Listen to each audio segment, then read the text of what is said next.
That's the bright side of losing memory, I suppose.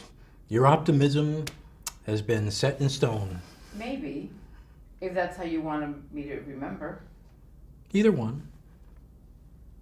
So can you recall our first time here? I remember the feeling and I know we were here, but it's like all my memories. Paint the picture for me. Theo, I can't. It's like I'm chasing the memory and it's always just out of reach. I can clasp the fabric of the memory and it's soft until it turns scraggly and awful. And it unravels in my hand and it eludes me again. It's Okay, all right, let me take over. It was January 25th, and I was running late. But I still got here before you. I watched you walk in those awful bell-bottom jeans. And even though it was a blind date, I knew it was you. You had that hair back then, you know, the black as night with the Farrah Fawcett waves. And my hair was long, down to my shoulders, remember? go on. You approached, I stood up, and I can't remember if we hugged or shook hands. Why don't I remember? We hugged. You remember? No. All right. All right, yes, we hugged. And I sat facing away from the band, being a proper gentleman, while you were facing them. We had arrived before the music started, I believe. I was so dashing, so alluring, so intelligent, so witty and charming. You were brimming with affection for me right from the start. I had to say, Maria, you're delightful, but rein it in a bit and leave me something to chase. Keep a dash of mystery.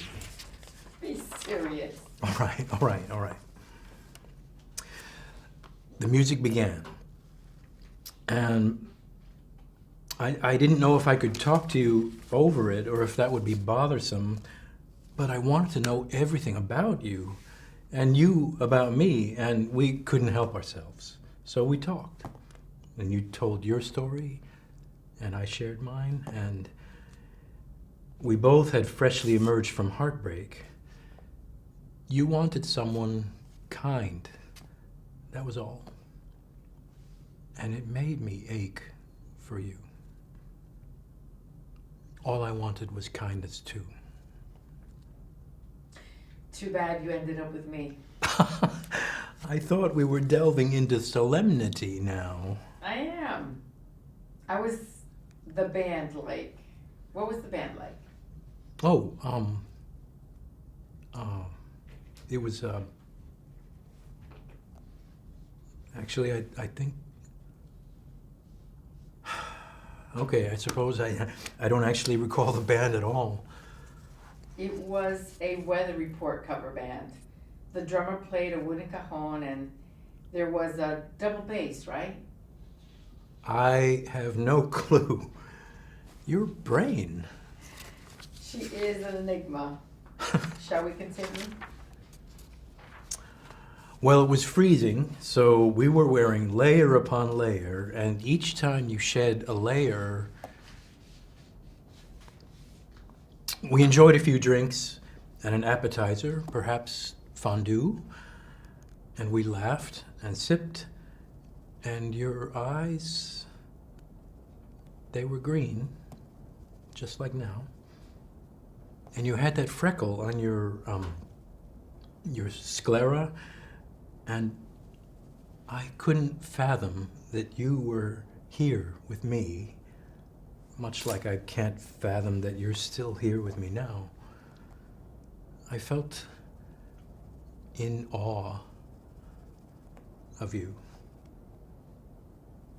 I knew instantly that you were mine. I can still feel it now. Is that when you kissed me? No, no, we didn't kiss here. And I didn't kiss you. We stayed until the music stopped and the musicians packed up their instruments and left, and the bar closed, and they kicked us out. And I drove you home. Where was home?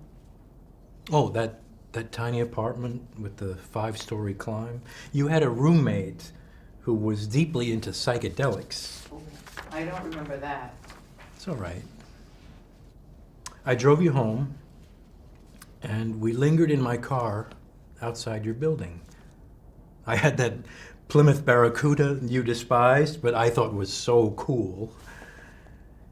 And you had your hand on the door handle as if you were about to leave, but you paused and gazed at me, and you confessed you wanted to kiss me. You asked if you could. No one had ever asked me for a kiss before. And I said yes. And you leaned in and we kissed. And you thanked me and you left. I couldn't believe you asked to kiss me. And I felt so special and loved. I shifted into park and ran out to you before you got to your door, and I cupped your face in my hands. I kissed you, and I felt you. Then you went in, and I drove home, and I knew. I knew too.